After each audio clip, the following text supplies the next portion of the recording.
am going to show you guys how to make homemade sandwich bread so that you never have to buy sandwich bread from the store or Walmart, wherever you get your bread at, and it doesn't have all the stuff that, you know, they package in with it. It's not good for you. You only need a few things. So you're going to need milk, yeast, egg, sugar, flour, honey, and salt. And I'm going to show you how you're going to do it right now. So you're going to start out with 2 cups of warm milk. So you're going to measure out your milk. Doesn't matter, whole milk, just milk. And you're going to warm it for at least 1.5 minutes. That's where I found out that it's perfect if you do it in the microwave for 1.5 minutes. So we're going to do that. Alright, so once you've got your milk warmed for 1.5 minutes in your microwave, you're going to pull that into, so I have a stand mixer, and you can do this if you don't have a stand mixer. If you've got like a hand mixer you want to do that with, you can do it. I just prefer my stand mixer because it just does a lot better. So I'm going to pour that into my stand mixer bowl, your 2 cups of warmed milk. Okay, and to the warmed milk, you're going to add 1 tablespoon of just regular white sugar. So you measure out 1 tablespoon there. You're going to add that. And then you're going to add 1.5 tablespoons of yeast, but I just use these simple, easy packets. I get them at Walmart. They're just simple, easy, great value brand. Doesn't matter, whatever yeast you want to use, just 1.5 tablespoons, and the packets work perfect because it's already measured out for you, no guessing there. You're going to add that to your milk and sugar mixture. Then you're going to take a whisk, and you're going to give it a good whisk. Whisk all the yeast, milk, and sugar together. I mix it till I see it's kind of getting a little frothy in there. Alright, now with this, you're going to want to let this sit for at the very least 10 minutes. I like letting it sit for 10 minutes, and you're going to notice that your yeast is going to bloom. So once your yeast has bloomed, then it's ready to add everything else. So we're going to set this aside for 10 minutes.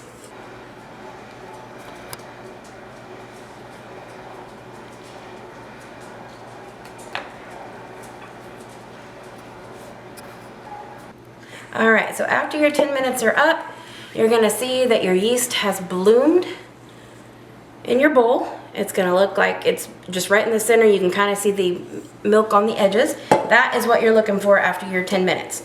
Once your 10 minutes is up, you're going to start adding all your other ingredients. So we're going to start with, you're going to need 1/4 cup of honey. Doesn't matter what kind of honey. If you want to use fresh honey, store-bought honey, whatever kind of honey you want to use. So we're going to add our 1/4 cup or 1/4 cup of honey.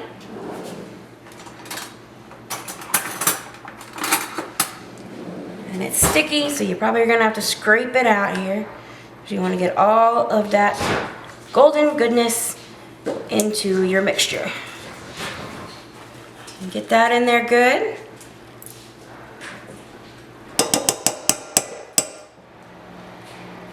Alright, honey is all added. Next, you're going to add 1 egg.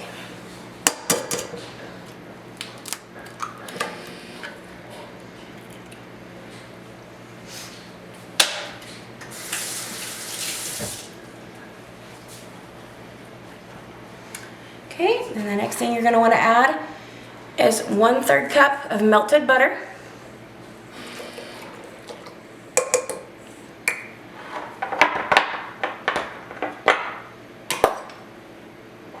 And the next thing here, we're going to add is 2 teaspoons of salt. And this is just kosher salt, but you can add whatever regular table salt, doesn't matter, just salt. So 2 teaspoons of that. And so far, this is what we're looking like after we've added all of that.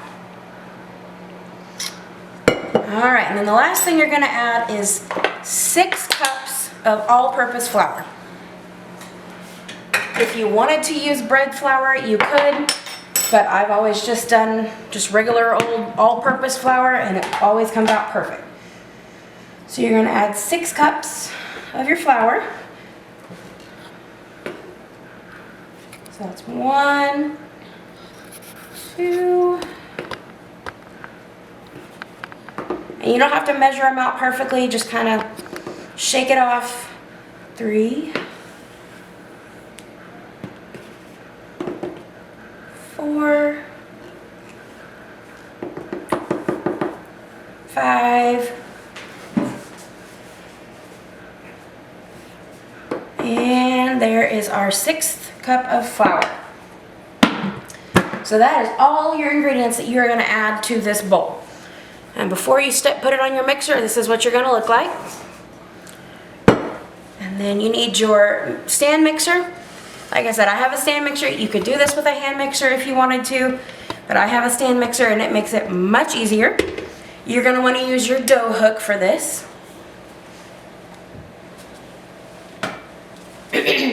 Which with your stand mixer, it's going to look something like this. This is your dough hook. I'm going to add this on here. Make sure that's nice and secure. Then we're going to add our bowl to our stand mixer. And now, make sure that's good and tight, which sometimes this one doesn't. But make sure it's good and tight because you want it on there good. Alright, there we go. Now we're on there. Lower that down. Make sure it's good and locked. You're going to put this on right about there. I believe that's on about a 4, between a 2 and a 4, so probably about a 3. Alright, you're going to put that on there and you're going to want to let this mix and knead for about 5 minutes. So you're just going to let this go for 5 minutes until you see that your dough has smoothed out and it's going to start shaking your mixer a little bit. Don't worry, your mixer is not going to break. Let it go for 5 minutes and then when you're done, we'll see what's next. So this is what it's going to look like when it's in the middle of kneading. It is starting to move the mixer a little bit, but again, don't be afraid of that. Your mixer's not going to go anywhere. It's going to start looking like it's coming out of the top of your bowl. It's okay. It's not going to come out. We've got about another minute and a half, and then we'll take this out and I'll show you what we're going to do next. Get down. Get down, you. Stay. Alright, so after your dough has done mixed for about 5 minutes, you'll turn it off, and we're going to unlock it and lift it out, and it's going to be very stretchy, which is good, because that's what you want. You're going to take all of this off your dough hook here. Just slides right off. Almost looks like you didn't even use your dough hook. Make sure you get all that goodness off.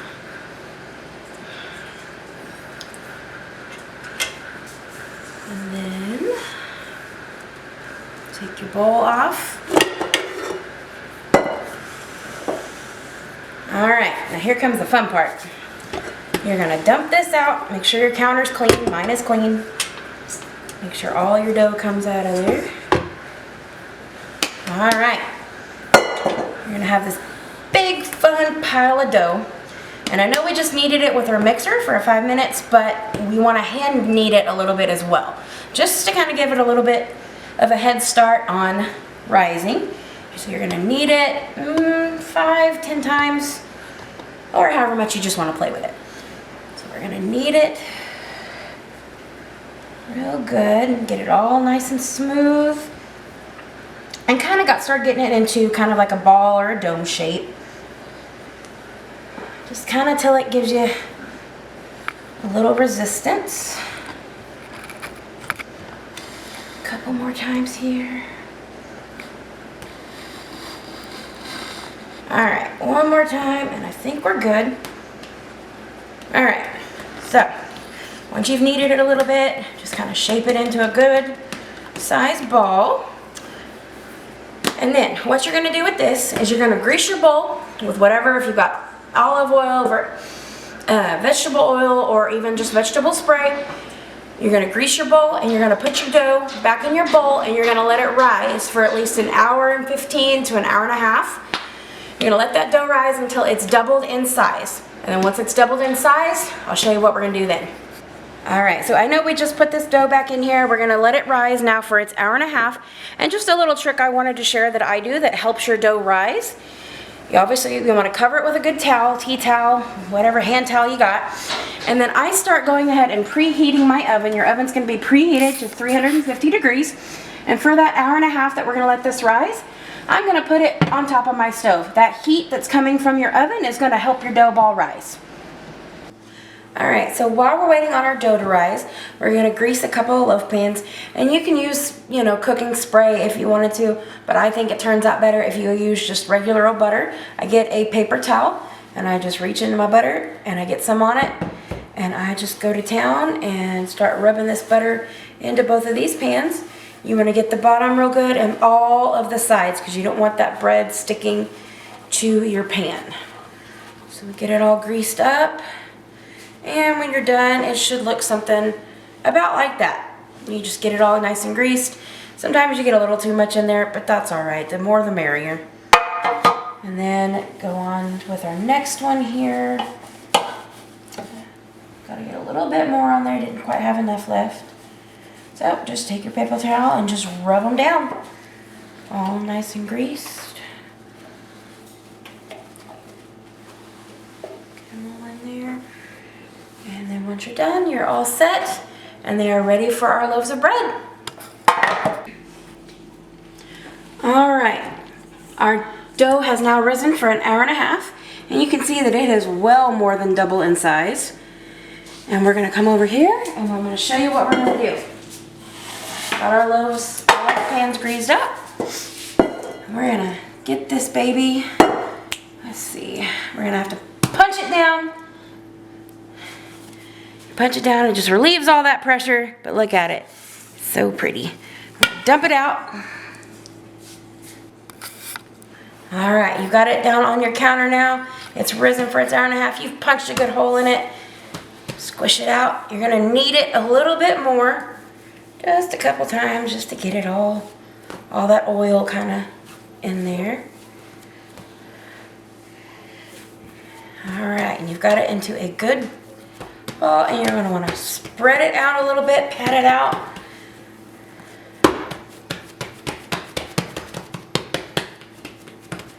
All right, once you've got it kind of spread out a little bit, just kind of in this shape, this is where we're going to cut the dough in half. It's going to make 2 loaves of our bread. Try to get them as even as possible. Sometimes it doesn't happen. If one's a little bit smaller than the other, that's all right. But just try to make them as even as you can. I like to kind of squeeze it in the middle just so I can see about how big each one's gonna be. That's about right. And you just take a knife, or if you've got a dough scraper, and you just squeeze it down. And then now we've got 2 dough balls. Set one to the side here, and we're gonna knead just a little bit. And then what I like to do, I have my grandmother's 60-year-old rolling pin that she got at her wedding shower. You don't have to use a rolling pin. You can use your hands. You can use a can, whatever you got. But I have my grandma's rolling pin, which means a lot to me. Flatten it out a little bit with my hand, and we're just gonna roll it out. Kind of roll it out like so. You kind of want to get it into a rectangle or an oval shape. Just whatever it decides it's going to do, but just roll it out enough, because we're going to roll this up into a loaf.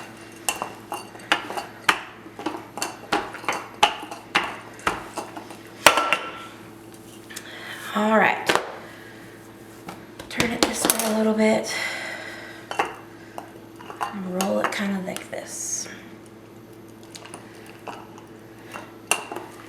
All right. So you kind of want to just get it into like here. And then what I do is I stretch it a little bit more. I take one side and I just kind of fold it in like this. And then I pinch it together right here. That's what's going to be on the inside of your loaf, because this side we're going to roll like this. Roll, roll, roll. And you want to roll that over the top of what you just did. You're gonna flip it over, and right here is where you're gonna pinch, pinch, pinch. You wanna pinch this all together to make one cohesive loaf. And your ends are kinda gonna look a little rolled up, but that's all right. It all comes out in the end. And you're gonna drop them into your dough pan. And now we've got our second loaf. We're gonna do the same thing. Just kind of knead it a little bit. Flatten it out with your hand. Get your rolling pin, your can, whatever you got, whatever you want to use, and just roll it out real good.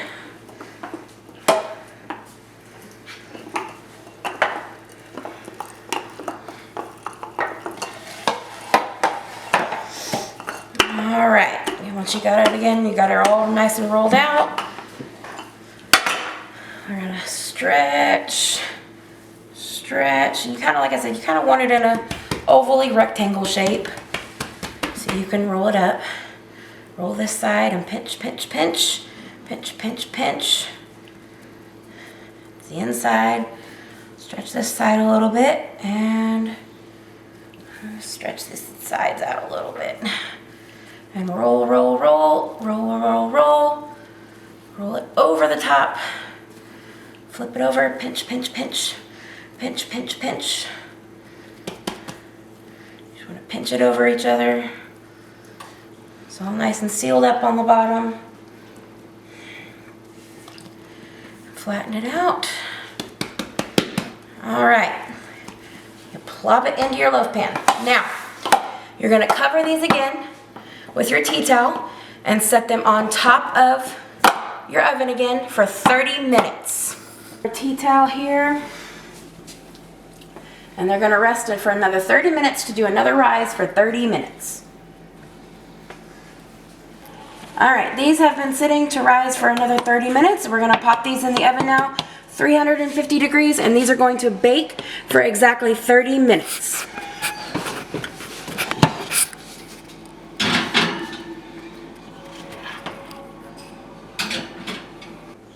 All right, guys, these have baked for exactly 30 minutes, and you can see how well they rose. They look really nice and golden brown on top. So what we're gonna do now is I actually have some melted butter here, and this butter is actually homemade butter, which we'll have a video out on that soon. But we're gonna take some butter and we're gonna brush it over the top here of both of these breads. You just want to get it all in the crevices, just all over the top here. I like to put it down in between and on beside and get this side really well. Just get both of them. This one definitely rose a lot. And it kind of spilled over a little bit, but hey, you know what? That's okay. It just means the more bread for you. Get these all nice and brushed. All on the sides. Alright, so once you've got your bread all nice and brushed with your butter, now you want to get them out of these pans. And they should come out super, super easy. We grease the pans really well. But I usually just take a rubber spatula and I go, and these pans are still really hot, so make sure you use a safety glove or a pot holder and hold your pan. And I just go along the sides and just kind of go like this to make sure they release from the pans real well. And then you should just be able to flip. And this one's giving me a little trouble. There we go. Should be able to just flip and they come right out onto your cooling rack. I'm going to do this one now. Go along the edges here. Just make sure they release really good. This one, there we go. On this back side, they smell. If you guys could have smell-o-vision, it would be the best because the smell in here is amazing. Super fresh and buttery. All right, got them both released. Flip this guy up. All right, now once you've got them out, you've got them all buttered, you're on your cooling racks. So what I usually do is I let these cool overnight. I take a tea towel, put it over the top, and I put it in a cool spot. I usually just put them on a shelf in my pantry, let them cool overnight, And the next day, you'll have wonderful, soft, white sandwich bread.